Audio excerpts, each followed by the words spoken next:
The Business of Apparel podcast is your one-stop shop to learn how to launch, grow, and scale your apparel brand. I'm your host, Rachel Erickson. Now let's jump in. Welcome back to the Business of Apparel podcast, where today my hair is a mess and I didn't have time to put makeup on. And so you get me how I am today. It's just been one of those weeks here at work and I'm here with you. I am dedicated to getting you this information this week. And so I wasn't going to let my hair and makeup get in the way of that. Today, we're going to talk all about sourcing. And if you have been looking for a manufacturer or a vendor for your apparel brand to start with you in 2026, we're going to be talking all about how you can do that. We've been working with a couple of our members in our new annual membership, which we're calling the board. And our new board members are really digging into manufacturing interviews right now. And this is something that we recommended to them as a really important time in their business to take their time, not just necessarily find the first place that you are recommended or go with the first place that you end up finding online, but to go through and find multiple options for your manufacturing base and do some thorough interviews to find the best one that's right for you. And so what we have encouraged them to do is to start, number one, reaching out to their network. We are part of that network. One of the things we love to say about our board members is as soon as you join, your network is now our network and vice versa. So the huge networks that my team and I have built over the last 25 years of our careers now becomes your network. And so if we have a manufacturer in our back pocket who we think could be good for you, we are of course going to make an introduction. But reaching out to others online who are maybe in your segment, who might even be competitors of you. I do not believe in competitors. I think at the highest level, when we all have things to share, we all have the ability to help each other and help each other grow. It is so hard in the apparel industry right now to be successful, to grow and scale, to see sales really ramping up. And so this is a really key time for our key little niche industry. It is smaller than you think. Everybody knows everybody. It is time for us to be helping each other. So reaching out to your network, finding someone who's in your space who might be able to recommend someone to you can be a really smart way. We even had one of our members decide to reach out to a bunch of different manufacturers in Asia by going on Alibaba and figuring out how to actually contact a bunch of the different manufacturers that were sourced there. And she actually has a spreadsheet. I love what she's doing. So she's built a spreadsheet. She put all of the different manufacturers' information in there. And then she's got columns for, what are the upfront production costs for what I'm designing right now that they're estimating for me? What are their minimum order quantities? What are their terms? Will they give me FOB costing or DDP costing? And she's asking all of these questions up front and doing a direct comparison. I know she reached out to about 100 different manufacturers by doing this, and she's in regular conversation now with about 20. And that sounds about right to me. Unfortunately, for better or worse, for her to have not heard back from 80% of the manufacturers because her name is not quite known, they don't know who she is, she's just starting out. Unfortunately, this is just a reality of our industry. And so for her to have reached out to 100 to now be at 20 was really smart. And it's something that we are giving her huge kudos for really going out there and making it happen. Because let's say she had only really reached out to 5, she might have only heard back from 1 or none. And so by doing her due diligence, finding as many different options as she possibly could, she now has options and many options which she can pare down. One of the first questions that we've really encouraged our members to start asking those manufacturers once they get in touch is, what is your minimum order quantity? Now, I've talked ad nauseum about MOQs. I know, and you might be sick of hearing about it, but it's such an important key part of starting your brand so that you don't blow your budget super fast. I was kind of scrolling Instagram about a month or two ago, and I saw this post by a brand out of Australia who was kind of bragging about the fact that they had already committed themselves to $175,000 worth of inventory just to meet their manufacturer's MOQ. Because they didn't ask those questions up front. They haven't made a single sale. They didn't know where they were going to get the money from. They were hoping and praying that their pre-sale was going to work. And I was like, oh my goodness, if you would have just asked up front what the MOQ was, you might have been able to save yourself so much money and time. I mean, what if they get that inventory in and their customers decide that they don't want it or they don't like it, what are they going to do with all of that money that they've spent? And what are they going to do with all that inventory that's now on their books? It is such a risky move to take on more inventory and more styles than you can market and sell at the beginning of your company. And so when you are trying to find new manufacturers, that MOQ piece is one of the most important questions that you can ask of a new vendor. What is the minimum order quantity that I am going to need to order from you in bulk production so that we can work together? And sometimes you'll hear the answer is 3,000 units. You're going to have to order 3,000 units of every single style. And that might break down to say, but you can do 3 different colors there. So you got to order 1,000 of each color, 3,000 of the style. And so that might be a help. Maybe you can get one style in. Maybe it's a t-shirt. We're just going to use t-shirt as an example. Maybe you are ordering 3,000 t-shirts, but you can get it in black, navy blue, and white. And so those are the 3 colors that you can break that minimum order quantity into. You started your apparel brand a few years ago with a vision. And maybe you've thought to yourself, I should be able to figure this out on my own, right? Or maybe you've been searching for a quick fix, like a new manufacturer, believing that's the missing piece. But what if the real problem isn't your manufacturer? What if the secret to scaling isn't doing more, but doing it differently? What if you could stop wasting money on the wrong things and avoid costly mistakes? What if you could gain insider knowledge and community support from a team that has over 70 years of combined experience working for the hugest brands on the planet? Introducing my masterclass, Secrets Behind Billion-Dollar Apparel Brands. This masterclass is for you if you're ready to stop feeling stuck, frustrated, and insecure. It's time to stop putting out fires and start building a profitable, fulfilling brand that can stand the test of time. Join me and learn the real talk, transparent mentorship that the industry doesn't offer. Discover how to create a brand that works for you, not the other way around. Go to thebusinessofapparel.com/secrets and sign up today. Now, what I want you to do when you hear that information from your manufacturer is go to your line planning worksheet. If you don't have a line planning worksheet, I want you to go right now to thebusinessofapparel.com/gift, GIFT. I am gifting you my line planning worksheet template so that you can calculate out your margins and you can look at your costing for free. It is a gift. I want you to have it. I want you to know your numbers. You need to have this information, especially as you're starting your company and especially as you're starting to get this information from your vendors. Now, as soon as you have that spreadsheet and you get that MOQ information, I want you to throw that 3,000 unit MOQ into the units column of that spreadsheet. So that's how many you're going to have to order. Now, as you continue to then have conversations with your different manufacturers, once you've got all that information, you can then start to ask them to estimate a cost for you. In order to do this, what you want to do is describe your product a little bit.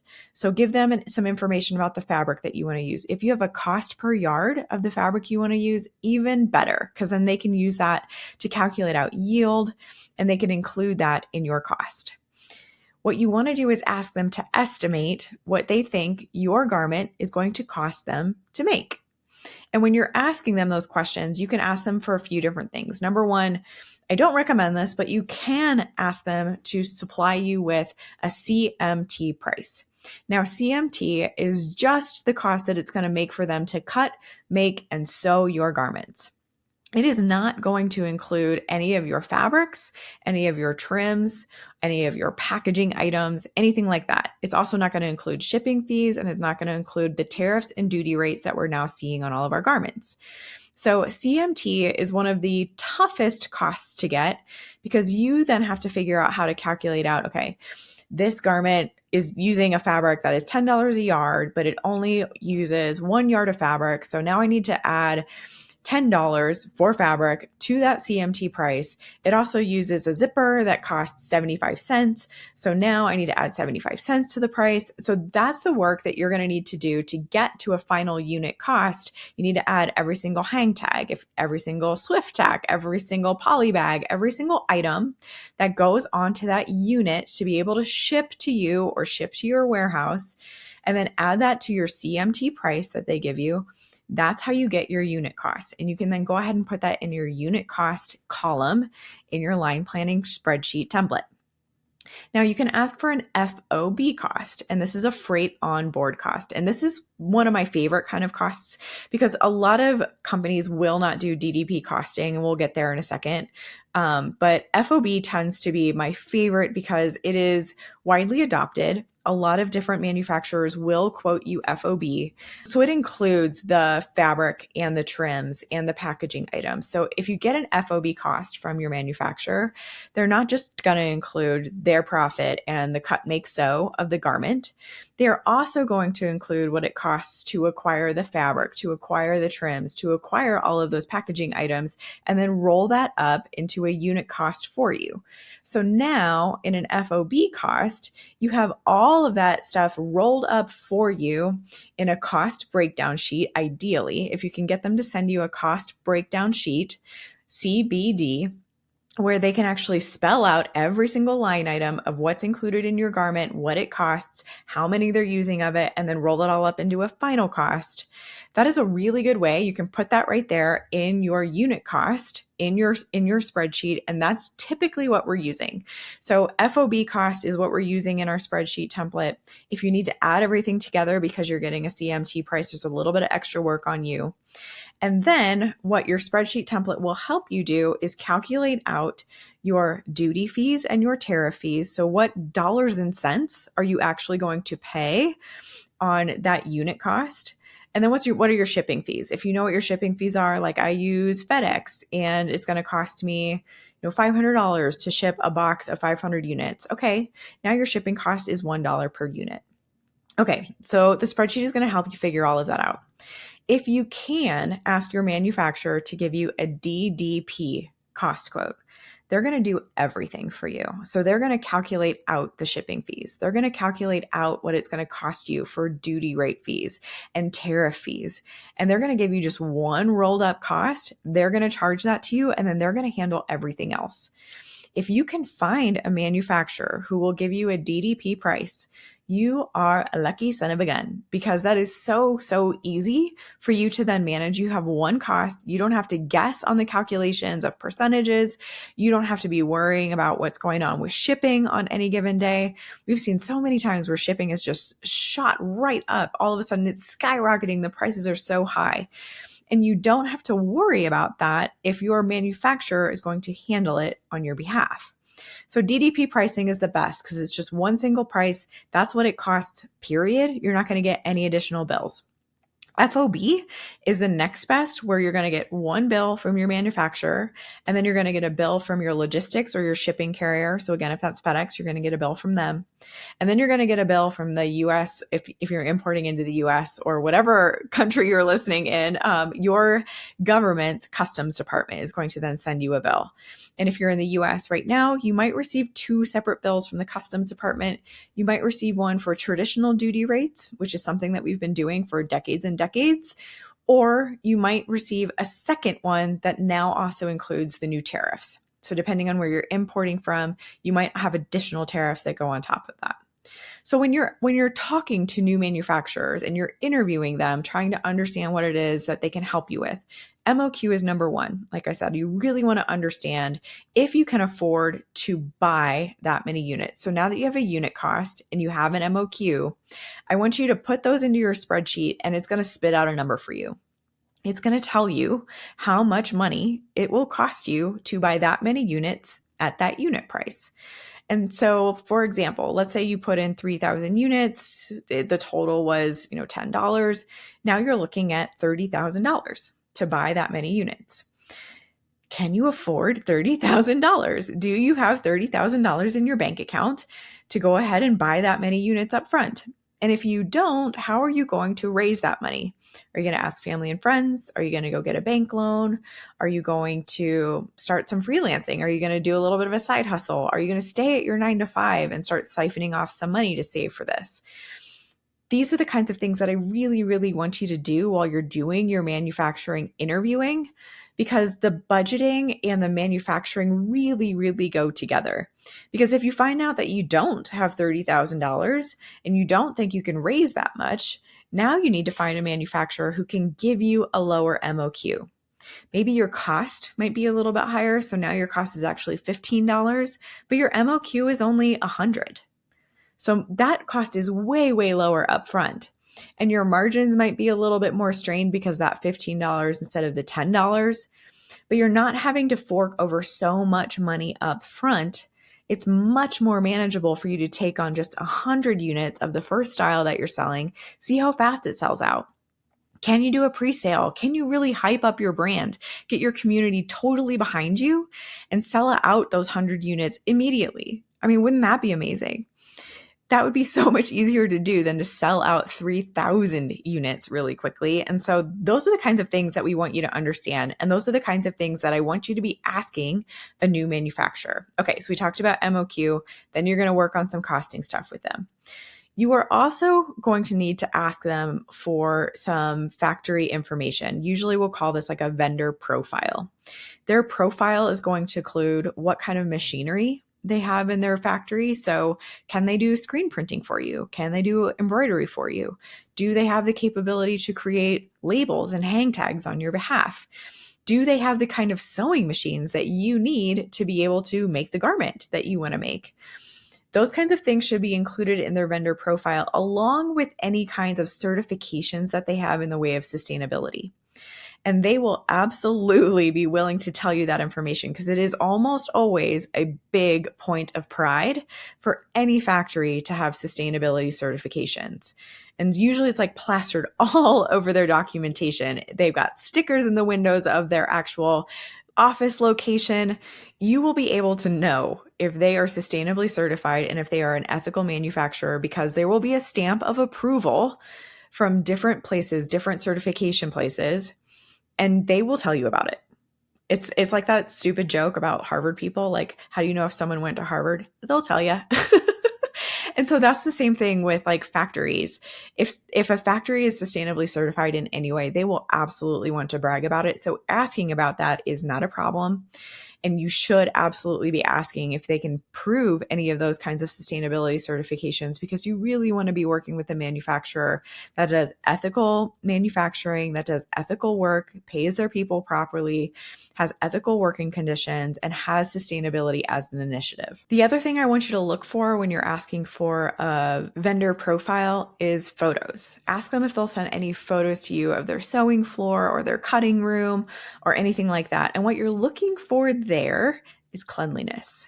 You are looking to make sure that there isn't stuff all over the floor. Now, I totally get it. They can send you photos of the best possible day. The cleaner just came, but that's what you're looking for. And especially if you ever get a chance to go visit your factory, you are looking for cleanliness.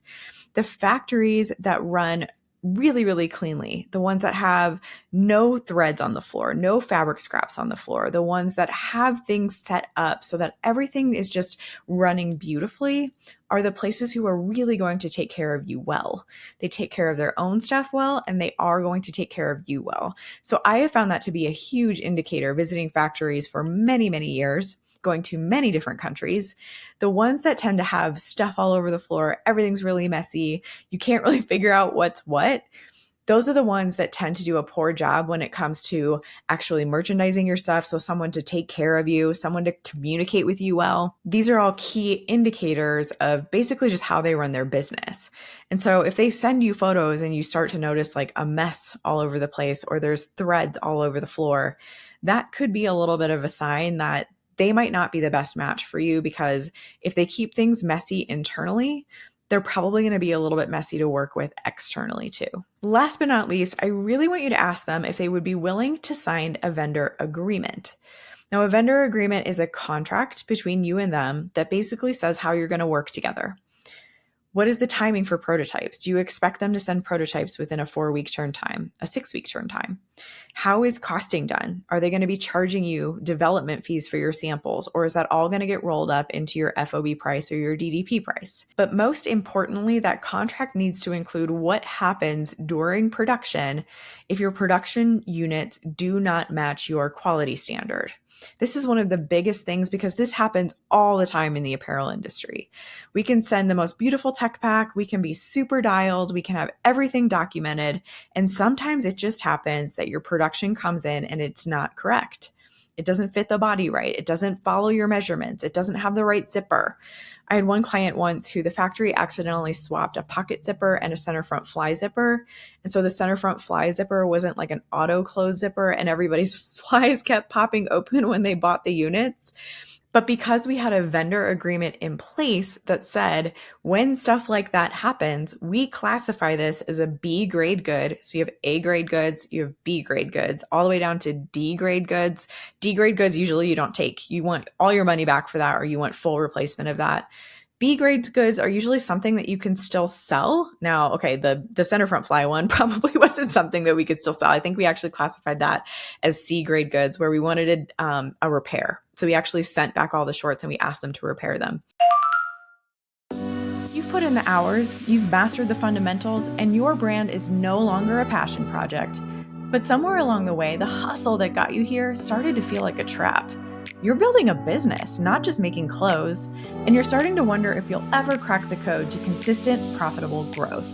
What if I told you that industry's top brands aren't just working harder, they're working smarter, with a clear blueprint for everything from line planning to streamlining their supply chain?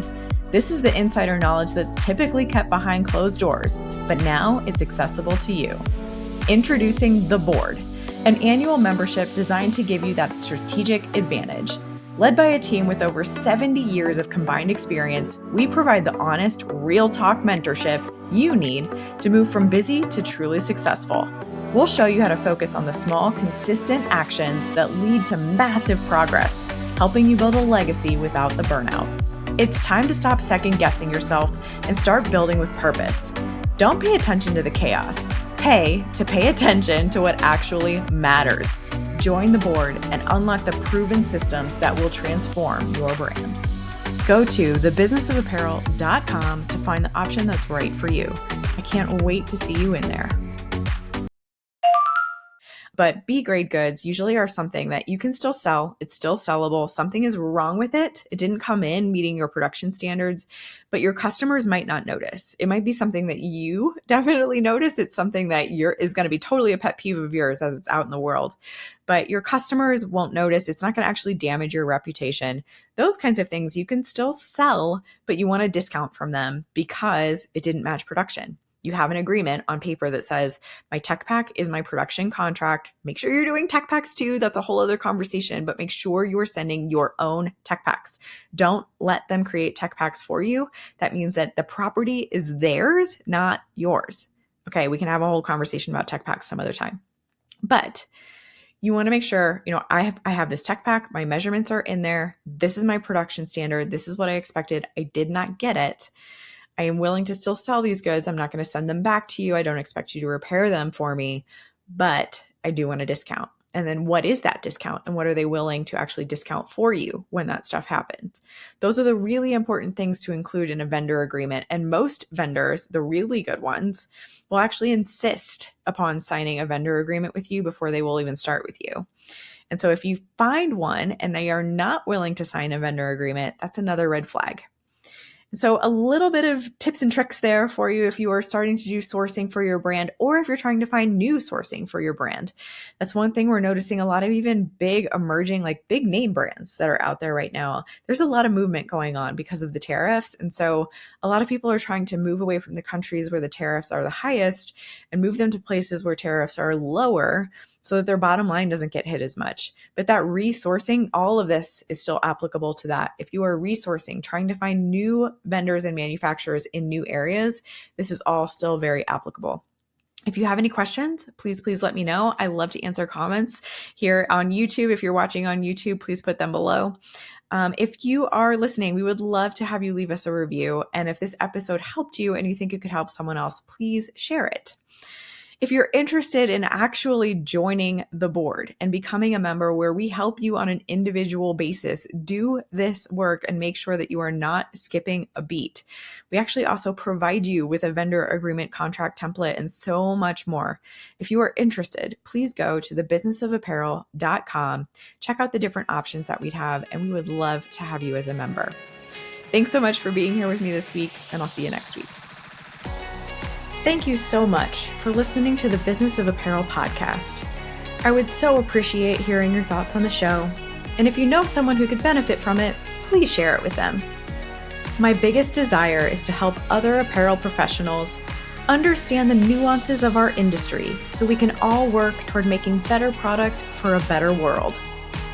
If you would like to connect further, I'd love to invite you to send me a message through my website, thebusinessofapparel.com, where I do weekly trainings through my YouTube video channel, a weekly newsletter, blog articles, and so many more resources to help you start and scale a profitable apparel brand. This podcast is produced by Box 7 Media, who I cannot speak highly enough of. If you're looking to start your own podcast, you can reach out to Jeremy at Box 7 Media on LinkedIn anytime.